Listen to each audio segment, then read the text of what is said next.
Unang-una po, hindi man po sinisik yung advice ninyo. Kasi wala man talaga kayong maibibigay na advice. Kasi sa sarili nga ninyo po, hindi ninyo na-advisean yung sarili ninyo. Tingnan ninyo, patong-patong na problema yung inyong kinakaarap. Di ba? So hindi kailangan po, Sara Duterte, ang advice ninyo. Hindi kinakailangan ng ating Pangulong Bongbong Marcos. Kayo ang nangangailangan ng advice. Kasi kung sa anak, kayo yung anak na nawala sa landas, sa tamang landas. Kasi nga po, wala din sa tamang landas yung inyong tatay.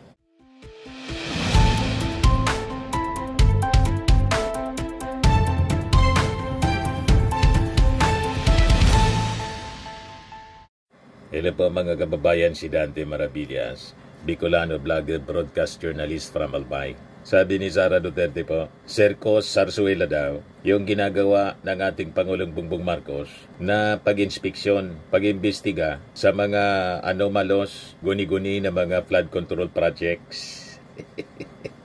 Yan o, Sara Duterte, tinawag na Sercos ang pag-imbestiga sa flood control projects. Sabi niya, panoorin na lang natin sila sa kanilang zarzuela. Ano niya, Mr. Maravillas, ang masasabi mo dyan sa naging reaksyon ni Sara Duterte? Ang zarzuela po, yung sa Blue Ribbon Committee ng Senado. Malamang yun ang zarzuela. Pero yung expose, mga kababayan, ni Ping Lacson, yun, hindi yun zarzuela. Kasi yung mga iniimbestigan doon ay base po sa naging suna ng ating Pangulong Bongbong. At yung launch na isumbong sa Pangulo, galing mismo yon mga kababayan, sa sumbong ng mga mamamayang Pilipino. Kaya malabo na zarzuela yon. Isa pang hindi na zarzuela na masasabi natin, yung sinusulong po ng Congress na investigasyon. I think magsisimula na rin po sila. September to yata. Yung Tri-Committee. Kasi po, pinangungunahan yun ng minority. Walang control ang majority. Doon mga kababayan sa magiging investigasyon ng minority. Buwilo sila doon. Ang mag-spearhead po, si Terry Ridon, Bicol Saro. Yung Bicol Saro po, independent po yon. Independent sa majority. Left-leaning din yun po. Kaya malabo ang sinasabi po na zarzuela na investigasyon tulad ng akusasyon mga kababayan ni Sara Duterte. Yan sabi rito sa report ng News 5, panoorin na lang daw natin. Panoorin na lang natin sila sa kanilang zarzuela. Ito ang komento ni Vice President Sara Duterte sa pagharap ng administrasyon ni President Bongbong Marcos sa problema sa korupsyon sa bansa, partikular na sa umano'y anomalya sa flood control projects. Sinabi niya to nang tanungin siya kung paano niya haharapin ang mga usapin ukol dito kung mayroon siyang pagkakataon. Sabi ni Sara, yan yung sinasabi ko kanina na ayaw kong magbigay ng libreng advice sa administrasyon.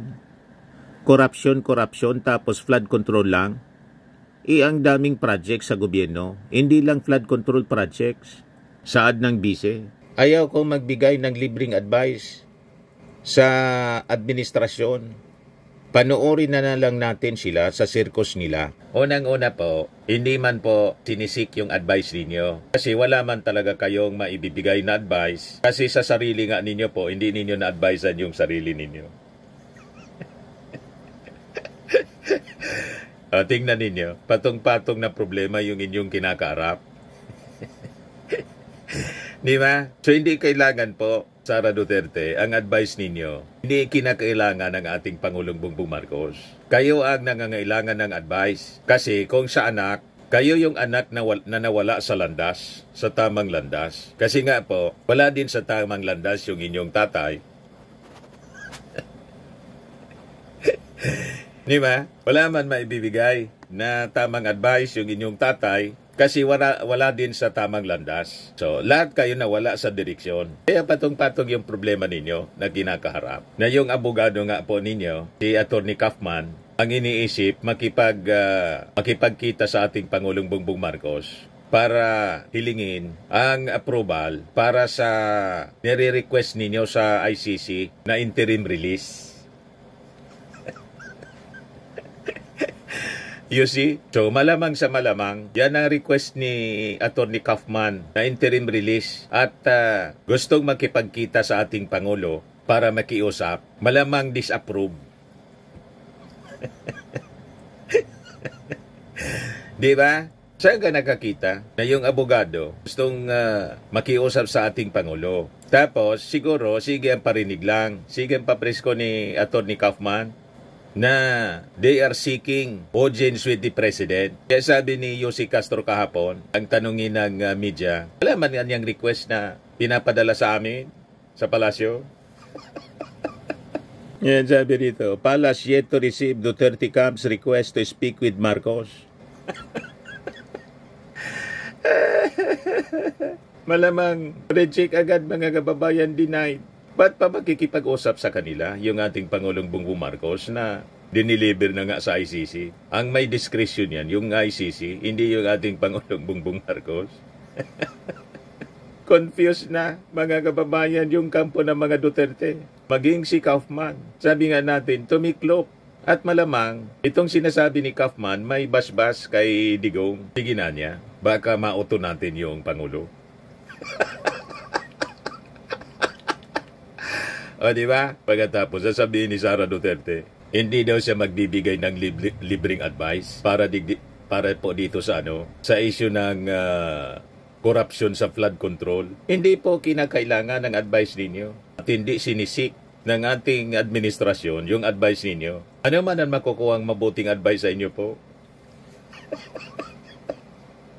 Unang-una, kasama yung previous administration sa papaimbestigahan. Ba't magsisik ng advice sa inyo?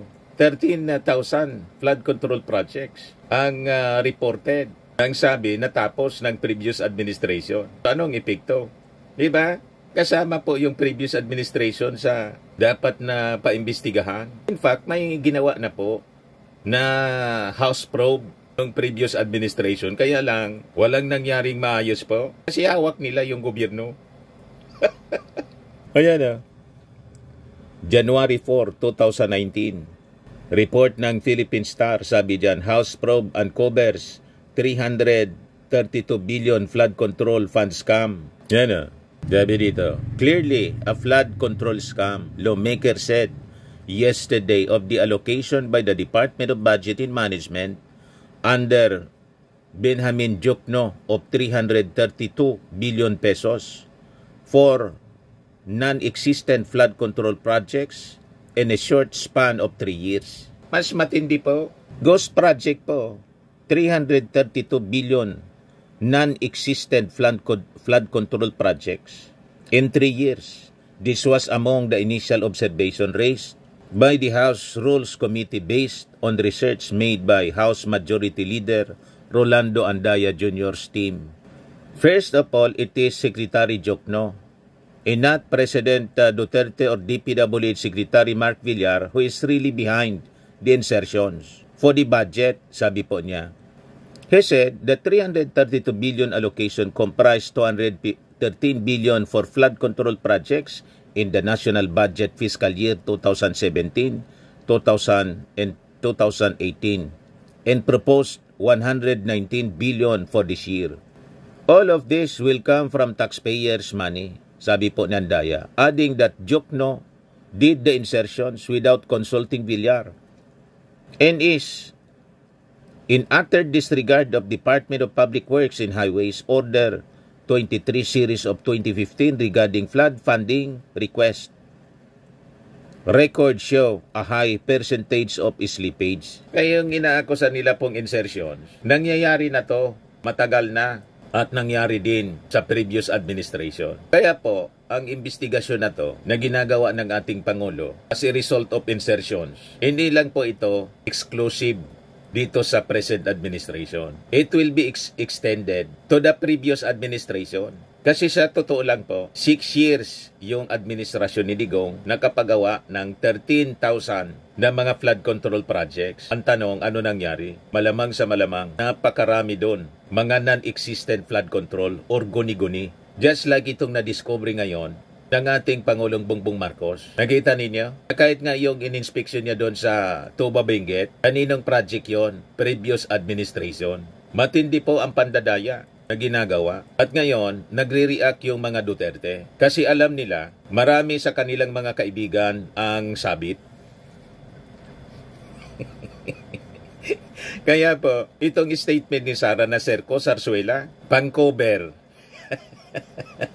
Para i-discredit po, siraan ang investigasyon po ng ating Pangulong Bongbong Marcos. At makikita ninyo yung biglang pagpatawag ng investigasyon ng Blue Ribbon. Yon ang malamang na Zarzuela para i-cover yung mga anomalya sa infrastructure ng previous administration, lalo na ng kanilang pamilya. Kaya si Basti po nag-react din kasi in-interview, binutata po ni binutata ni PR stand daw, sabi ni Basti. Binutata po ni Congressman Abante ng Maynila.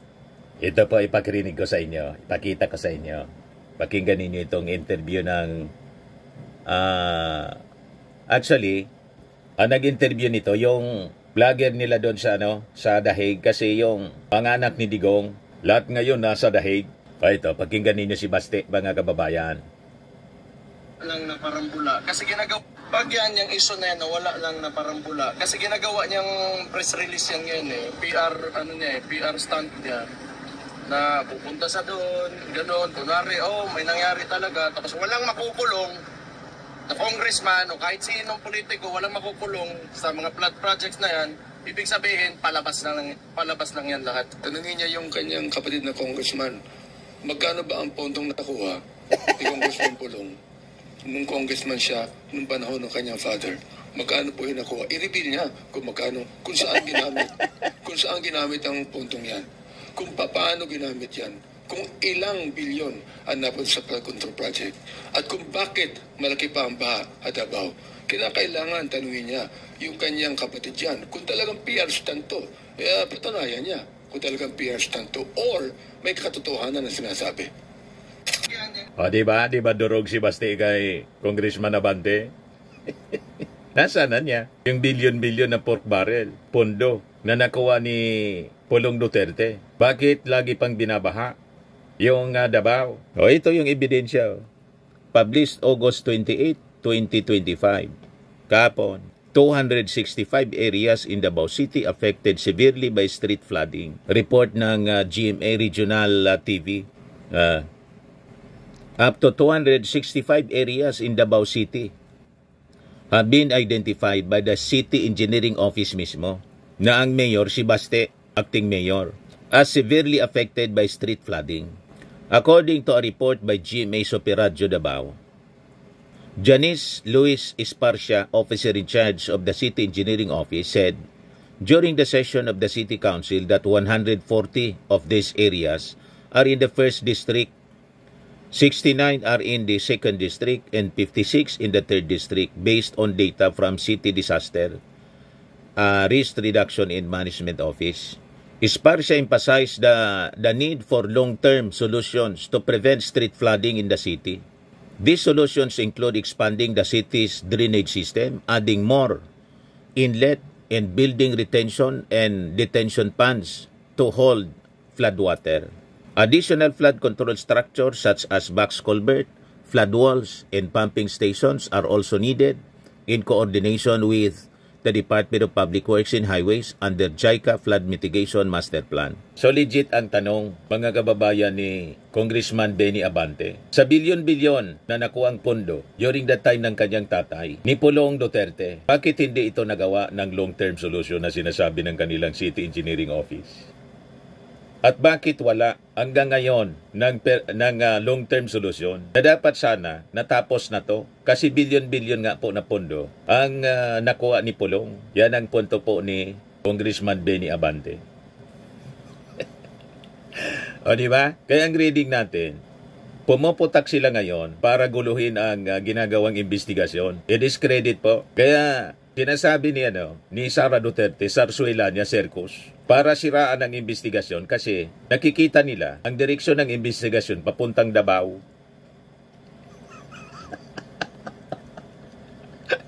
Di ba? Hindi man po pwede na hindi mapunta sa Davao. Inuna muna ng ating Pangulo yung Bulacan, sunod Iloilo, sunod Baguio, malamang ang sunod Davao. Nababasa nila, mga kababayan. Kaya, ngayon pa lang sinisiraan ng circus. Nagets na ninyo kung bakit gano'n ang sinasabi ni Sara Duterte? Yung kanyang cousin nga po, hindi makumbinsi. Nagbigay na din ng tip si Noel Duterte. Kasi sabi ni Sara, nanawagan siya for wider corruption probe not limited to flood control anya. Yan o. Sunstar Davao, Vice President Sara Duterte has called for an investigation into massive corruption in government amid administration's crackdown on anomalous flood control projects. Biglang nag-post si Noel Duterte, kamag-anak nila, na hindi kumbinsido sa pamamalakad nila. Sabi niya, let's start that investigation with the 612,500,000 of confidential funds you spend on what exactly? Sinupalpal po. Tama naman po. Nananawagan ka ng wider probe sa korupsyon. Pagkatapos, yung impeachment case, archive. In-archive ng mga kaalyado mo. Ano yon? Di ba korupsyon yon? Investigasyon sa korupsyon. Pagkatapos, sinabutahin ng mga kaalyado niya yung trial. Imbis forthwith proceed, forthwith archive. At yung abogado niya, nagpasaklulo sa question yung technicality, constitutionality po, question sa Supreme Court. Nakita ninyo? Double talk palagi sila, mga kababayan. Iba yung sinasabi sa ginagawa. Alam na natin yan kasi paulit-ulit nilang ginagawa ang mga ganyang mga pronouncement. O ngayon, ito na naman, nag-challenge siya. Hinamon yung ating Pangulo, yung Marcos administration, for a wider probe sa corruption daw. Pagkatapos, sasabihin niya, Zarzuela, yung ginagawang investigasyon ng administrasyon sa mga flood control projects, circus daw Zarzuela. At kay Baste, PR stunt. O diba? Yan sabi dito.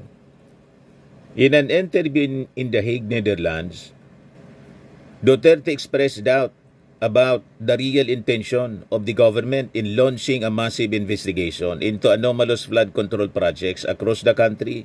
Huwag tayo tumigil sa flood control projects dahil noong 2023-2024, noong 2024 last year, nagsabi na ako sa school building program pa lang ng Department of Education, pinagati-atian na ng members of the House of Representatives pero walang nag-react. Hanggang ngayon, walang nagsasalita, walang nag-iimbestiga. Hindi lang naman flood control sabi ni Sara. Diretso nilang kinuha yung budget, diretso nilang kinuha ang school building program, ang SBP, at pinagati-atian nila sa loob ng House of Representatives. Diniretso nilang ini-attach yung listahan nila doon sa GAA, House version ng GAA, at inakyat nila sa Senate. In fact, during the Senate hearing ng Department of Education, lumabas na yon at tinanong yon ni Senator J.B. Estrada. Jingo Estrada siguro, or J.B. Ercito. Pero nung nagsabi kami, at alam yon ni BBM, wala naman siyang reaction So kaduda-duda kung bakit bigla ngayon meron tayong investigation sa flood control projects, kung seryoso talaga sila. Seryoso po talaga sila. Yung sa Kwan nga po, yung sa Tuba Benguet, kapartido pa niya. Yung kontraktor doon, Partido Federal ng Pilipinas, tumakbo. Ilang siguro natalo. Pinuntahan mismo ng ating Pangulo. At malinaw naman yung sinabi ng ating Pangulo na kung mafa-found out na involved yung kanyang mga kaalyado, kaibigan, hindi na niya tayo kaalyado. Malinaw yun na statement ng ating Pangulo sa interview po sa kanya. Yan Mga kababayan, pakinggan natin yung sinasabi ng ating Pangulo dito. The key thing here is to fix the problem. I always say this, but I'm sure you've heard me say it before. Fix the problem, not the blame. You cannot fix the problem without knowing who to blame. Yes. So that one thing follows another. So for us to fix the problem, we have to know what happened and where did it go wrong at sinong dapat managot.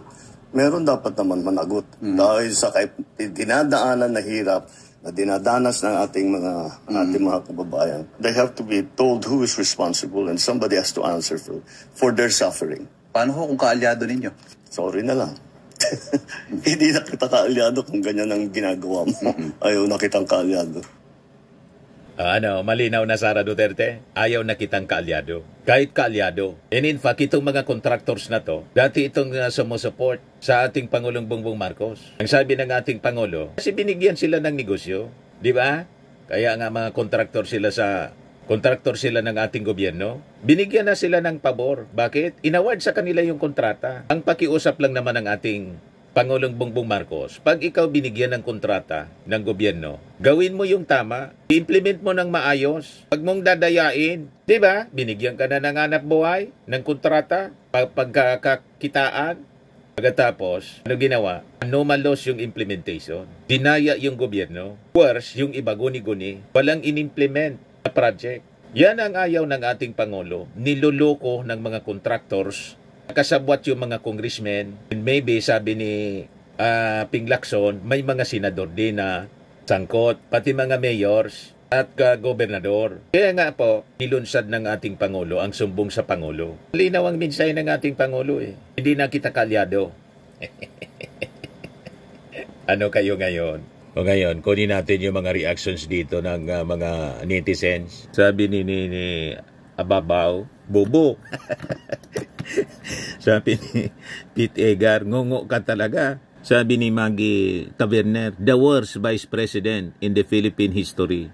Sabi ni Gina M. Caranza, yan ang BP, sarili lang iniintindi. Di mo dapat pinipersonal kung ano man yung problema niyong dalawa ni PBBM. Kung mahal mo ang Pilipinas at concern ka sa tao, uuwi ka na dito at tutulong ka. Binabantayan mo, tatay mo dyan, pinapasweldo ka ng Pilipinas. Sabi ni Madido, Ma'am, you are the whole circus. Sabi ni Melda Alim, parang ikaw din lang. Circus at sarsuela din gawa mo. Sabi ni Tomas Shelby, 51 billion is webbing. Sabi ni Nam Odarom, stop na dapat sweldo sa bruhildang ito, inutil. Sabi ni Edgardo Cullarin, she knows those who are investigating in the Senate are her sympathizers and allies. Sabi ni Anthony Ongkinko, 51 billion, where you na? Sabi ni Jessie Francis Ribostillo, she is very toxic. Hilig magpuna, wala namang nagagawa na matino. Iwan ko kung bakit support ka pa rin. Sabi ni Marilo Galo, harapin po ninyo ang kaso against sa inyo. Huwag kayong magtago sa likod ng mga kaalyado nyo sa Senado. Nakakaawa po kayo dahil blinded kayo sa ginagawa ninyo. Sabi ni Marisa de Guzman, BBM, the greatest president of the Republic of the Philippines, he globally admired for his integrity, intelligence, and strong character. Sabi ni Dali Kauntik, sayang kung natuloy ang impeachment, na-clear nyo na sana pangalan ninyo at na pangalanan nyo na ang tunay na pangalan ninyo, Grace Piatos, etc. At nabulgar din ang mga tunay na kurakot. Yan din ang malaking ambag ninyo sa mga mamamayan na matagal nang naghihirap dahil sa korupsyon. Puro na lang criticize, di ginagawa ang solusyon. Sabi ni Angel Marie, BP na taga po na walang gawa pero sinasahuran, sana all. Sabi ni Nixbal, sabi nung panaytor at di maipaliwanag yung sarili sa anomalya sa ginasta niyang pera ng bayan. Sabi ni Jonaldo Manalo, Madam BP, manahimik ka na kasi you don't matter at all anymore. Diyan ka na lang around the world trip mo, alagaan mo tatay mo, gawa ka ng paraan para mailabas siya sa hukuman o sa kulungan diyan sa Dahig. I-jailbreak niya daw. I-jailbreak? Sabi niya po. Kaya siguro nandun sila lahat. Pinaplano na kung paano i-jailbreak yung tatay nila. You see? At malamang yung video niya, napanood na ng mga ICC judges, lalong inigpitan yung security ng kanyang tatay. Tabaka i-jailbreak po. Nanawagan na si Baste na pumunta doon yung mga supporters nila para mag-rally. Baka ipi-people power, mga kababayan, ng mga DDS yung ICC, lolosobin siguro para i-jailbreak si Digong. You see? Sabi ni Grace Domingo, itong babaeng to, sa kapal ng mukha, sa dami ng pagnanakaw na nagawa niya, may mukha pa rin siyang magsasalita. Sabi ni Jocelyn Cosoda, abangan ko ma-expose ang mga racket mo. Walang pumabor dito kay Sara Duterte. Sabi ni Rema Ladaran, kasama sa Zarzuela at Circos, mga project last administration. Kaya po, better no advice at mas lalong di kailangan ng words coming from you po. Dahil isa sa mga viral na nagbabaha ang Davao, ilang congressman ang kapamilya mo. Patawa ka din, isa at never ka na nakakatuwa. Sabi ni Dinwaldo Mabunga Misano, mas malala pa ito sa baha ang bunganga. Sabi ni Ryan Ignacio, tanungin mo yung kapatid mong congressman, saan na yung 51 billion niya na flood control sa Davao? Sabi ni Michael D. Ocampo, parihab ka inday. Sabi ni Renato Cortez, sa DepEd, Circos din ba? Sabi ni Rose Bihirano, the first ever vice na wala nang ginawa kundi puro pangungutya, ang kapal ng bangs. Sabi ni JC Valdez, unahin mo kapatid mo, 51 billion budget sa Davao, highest congressman sa kasaysayang binigyan ng ama ng presidente. Dapat isinasama ni Marcolita yan sa Blue Ribbon kung talaga. Wag magmagaling. Tax namin yan, kaya may pakialam kami mag-comment. Sabi ni Miguel Angelo, say that to Mary Grace Piatos. Sabi ni Marie, kahit ano pang sabihin mo, yung confidential funds, ibalik mo. Sabi ni Byron Milstead, funny, many of the ghost projects were ongoing during her father's administration, but I guess that is irrelevant. Move the country forward by abandoning dynastic politics. You see, walang pumabor kay Sara Duterte sa kanyang sinabi. Ang intensyon mga kababayan nito, na pag-label niyang Zarzuela para siraan ang ginagawang investigasyon ng ating Pangulo. Kasi maraming sabit sa kanyang mga kaibigan at kapamilya. O diba, malinaw mga kababayan? Yan malamang ma-revive ito po. 332 billion flood fund scam. 2019. 265 areas in Davao City affected severely by street flooding despite ng bilyon-bilyon na flood control projects at pork barrel ni Pulong. Yun ang hamon ni Congressman Abante kay Baste. O di ba pa? Sa mga naghanap ng malinis and spacious fitness gym, pumunta lang po kayo sa aming Colossal Fitness Gym. We also offer Grab Car Rental with our brand new 2023 model ng Toyota Innova. We also accept booking for those who are planning to travel via PAL, Cebu Pacific, and other airline companies, local and international, and bills payment for Meralco Bills, PLDT, Aleco Bills, etc. Ang Colossal Fitness Gym is located at 3rd floor Security Bank Building, Landco Business Park, Legazpi City, Albay. For inquiries, look for Chilon Maravillas. Contact number 0966-802-0949. Yan yung aming Innova. Lagi na pong matao sa amin. Pati mga foreigners po, tingnan ninyo. Mga British tourists sila. Ang lalaki ng katawan mga kababayan, nag-gym sa amin. Ito naman po, Indian National. Ito mga mga European sila. Ito naman yung bago naming product na binibenta online, Eye Glow Serum. Whitening po siya galing sa South Korea. Tingnan ninyo yung epekto sa aking anak na architect entrepreneur, Riz Maravillas. For inquiries, look for Riz Maravillas on FB. Ito naman po yung Firmax Firming and Lifting Cream. Pinapahid po ito sa mga pulses at iba pang affected area. Mainam po ito sa mga pains at paninigas ng mga kasukasuan. Ito po, Automax Radiant Serum. Sa mukha naman yung application. Anti-aging po siya. You will look 10 years younger than your age. Ito naman po yung bagong product naming binibenta online. I Am Worldwide Amazing Pure Organic Barley Powdered Drink Mix from Australia. Ayan po sa 8th anniversary ng I Am Worldwide Corporation sa SM Mall of Asia sa o October 19.